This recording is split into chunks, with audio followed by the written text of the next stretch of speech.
what it means to be God. God is God, He always was God, and He always will be God. God can never be anything but God, and no one who is not God can ever be God. So one who is not God will always remain not God. And one who is God is always God, in all circumstances. Whether the Supreme Lord appears in the form of a fish, or a tortoise, or a half man, half lion, or whether He appears in His original transcendental form, He remains ever situated in His absolute transcendental position.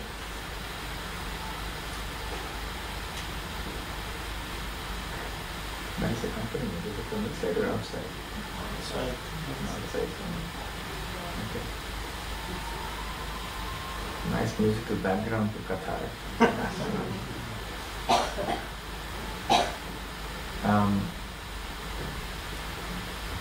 In the Bhagavad Gita, Lord Krishna explains that Yopi Sannavyayatma Bhutanam Ishvaropi San Prakritim Swamadhisthaya Sambhavam Yatmanayaya. He descends into this material world.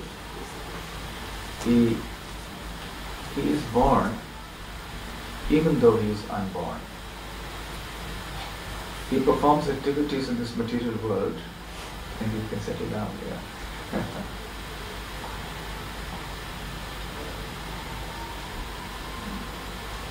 So, although he is unborn, still he appears to take birth. And even though he is transcendently situated in his original position, he appears in different forms of life and different species of life.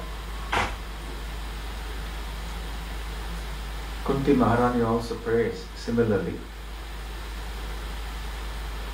that Krishna is Vishvatman, Ajasya Karturatmanaha, that although you are unborn, but still you take birth in this material world. So in different species of life, sometimes in the aquatic, sometimes in the animals, sometimes even in the birds, sometimes as a human being, sometimes as a sage in the heavenly planets. But in all situations, you are the Supreme Lord.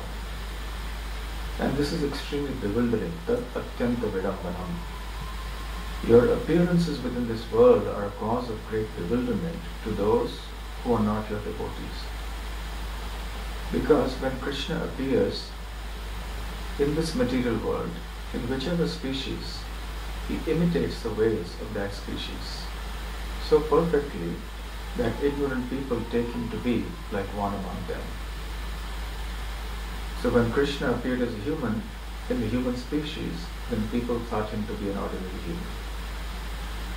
Because he did what a human is supposed to do. He appears to be born. And just as a child cries, so the Lord also cried. The child demands so many things from the parents. So Krishna also demanded so many things from his parents. A child is mischievous by nature. Krishna also was mischievous. In many ways, Krishna mimicked, so to speak, the ways of ordinary humans. When he appeared as a fish, he did what a fish is supposed to do. A fish swims. So Krishna, as a Matsya avatar, swam. But he didn't swim like an ordinary fish. He did things that are not possible for an ordinary fish to do. A lion roars, but when the Lord appeared as a lion, there was something extraordinary. He did some things that a lion couldn't do. In this way, whatever species of life that the Lord appears in, although he imitates the ways of the ordinary members of that species, by his activities he demonstrates that he is not one amongst them. So also when Krishna appeared as a human child, he was always the Supreme Personality of Godhead, even though he appeared like an ordinary helpless child. He time to time performed such extraordinary activities that demonstrated or exhibited that he was the Supreme Lord. So Srila Prabhupada in his teaching says many times, gives the example of Putana. How even though Krishna was a child only a few days old in the lap of his mother, still he could kill a ferocious Rakshasi like Putana effortlessly. Krishna didn't have to make much effort to do that. Putana was the first demoness that was killed by Krishna. And Prabhupada explains that even though he was a small child, there was no diminution in his potency, in his powers, in his strength, in his intelligence and so on. Generally we see that when in the human species or in any species there is a child, then its intelligence and strength is not fully developed. Then the child gradually grows, reaches youth, middle age, and that's when the strength and the intelligence reaches peak. But for Krishna, it doesn't have to be like that, only even though it appears like that, apparently.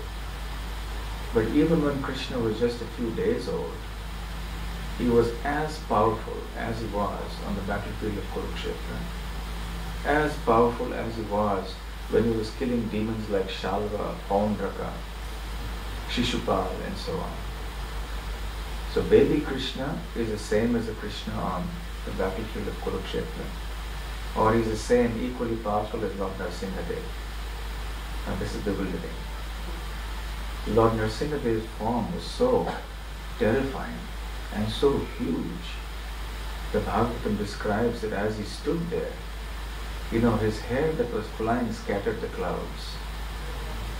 Just imagine what a terrifying form Hiranyakashipu must have seen in front of him. Hiranyakashipu was huge in size himself. But Tanu Bringam, in front of the Lord, he was like a bee. His body was like that of a wasp or a bee. In front of a human body, a wasp's body is so insignificant, so tiny. Similarly, even though Hiranyakashipu was so huge in size, compared to him, Nrsimhadev was like a mountain. And he practically touched the clouds. And he was so powerful, so strong, that even Hiranyakashipu was killed as easily as a child would tear apart a blade of grass. He tore apart Hiranyakashipu's body so easily and effortlessly. That same huge, ferocious Nrsimhadev is as powerful as a baby Krishna who was playing in Mother Yashoda's lap and who was crying because he didn't get milk to drink. This is why Kunti Maharani says Krishna's appearances are bewildering.